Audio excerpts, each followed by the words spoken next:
झूतेश्वर धाम से गौ संकल्प पदयात्रा का शुभारंभ। शंकराचार्य जी ने दिए बेबाक जवाब।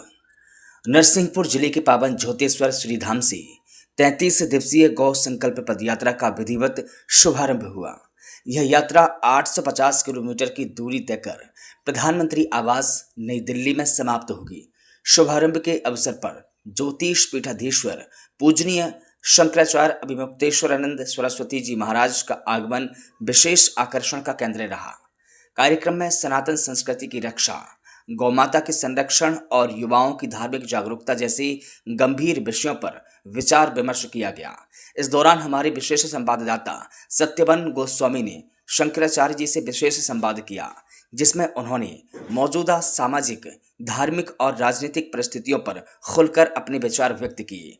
उन्होंने युवाओं से आह्वान किया है कि वे सनातन मूल्यों को अपनाएं और गौ सेवा को अपने जीवन का उद्देश्य बनाएं। इस पूरे क्षेत्र में इस पदयात्रा को लेकर जबरदस्त उत्साह और भक्ति का वातावरण देखा गया। हजारों श्रद्धालुओं की उपस्थिति ने इसे एक जन आंदोलन का रूप दे दिया। आयोजकों के अनुसार यह यात्रा न केवल धार्मिक भावना का प्रतीक है, बल्कि गौ संवर्धन और सांस्कृतिक चेतना की दिशा में एक महत्वपूर्ण पहल भी है। आगे देखें पूज्य शंकराचार्य जी ने रिपोर्टर के सवालों के क्या कुछ जवाब दिए हैं। और आलोचनाओं के बीच आप युवा पीढ़ी को क्या संदेश देना चाहते हैं? हम ये संदेश देना चाहते हैं कि तुम जिस देश में जन्मे हो उस देश के प्रति तुम्हारे कर्तव्य हैं। अगर तुम भारत में जन्मे हो तो भारत की भाषा, भारत की भूषा, भारत की ये भाव, भारत की संस्कृति, भारत का धर्म, ये सब तुमको उत्तराधिकार में मिला हुआ है। तुम उसका आनंद लो, और अगर उससे अधिक तुम्हारे पास समय सामर्थ्य हो तो तुम पाश्चात्य का भी आनंद ले सकते हो। लेकिन अपनी संस्कृति, अपनी भाषा, अपनी भूषा आदि सब कुछ को छोड़ करके, अपना जो कुछ है सबको छोड़ करके, और तुम अगर पाश्चात्य बन रहे हो तो ये तुम ठीक नहीं कर रहे। मंदिर की संपत्तियों पर सरकारी हस्तक्षेप आप किस दृष्टि से देखते हैं? क्या यह धार्मिक स्वतंत्रता का उल्लंघन है या नहीं? ये हमारे धार्मिक मामलों में सरकार का अनधिकृत हस्तक्षेप है। सरकार धर्मनिरपेक्ष है, उसको धर्मनिरपेक्ष कार्य करने चाहिए, उसको किसी भी धर्म के मामले में नहीं जाना चाहिए। लेकिन इसका आंशिक पालन भारत सरकार करती है। जो इस्लाम है, इस्लाम के किसी भी स्थान को उन्होंने आज तक अधिग्रहित नहीं किया। जो ईसाइयत है उसके स्थान को किसी को अधिग्रहित नहीं किया। इसी तरह से सिखों के किसी स्थान को अधिग्रहित नहीं किया, बहाइयों के, जैनों के, बौद्धों के किसी को नहीं किया, केवल हिंदुओं के पीछे पड़े हुए।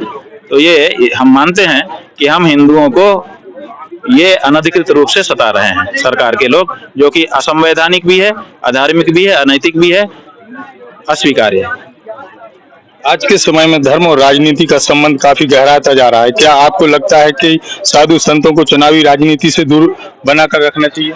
बिल्कुल नहीं बना के रखना चाहिए, क्योंकि जब राजनीति की धर्म के हर क्षेत्र में घुसते चले जा रहे हैं, धर्म के निर्णय अपने मन से करने लग जा रहे हैं, ऐसे समय में साधु संतों को राजनीति करने के लिए नहीं, राज करने के लिए नहीं, लेकिन कम से कम अपने धर्म को बचाने के लिए राजनीति में जरूर आना चाहिए और सक्रिय हो जाना चाहिए। सनातन परंपरा में संतों की भूमिका समाज सुधारक की रही है। वर्तमान समय में सामाजिक विषमता और जातिवाद जैसे मुद्दों से निपटने में सनातन संत समाज की क्या भूमिका होनी चाहिए? अरे भूमिका तो बहुत कुछ होनी चाहिए। पहले सनातन संत समाज समझे तो इस बात को। सनातन संत समाज तो पिछलग्गू बन रहा है बिना मतलब। राजनीति का पिछलग्गू बन करके आप धर्म के विरुद्ध जो कार्य हो रहे हैं उसके भी सहायक बन जा रहे हैं। आप तो गलत रास्ता पकड़ रहे हैं। इसलिए आपकी बड़ी भूमिका हो सकती है, लेकिन पहले आप अपनी परिस्थिति को पहचानें।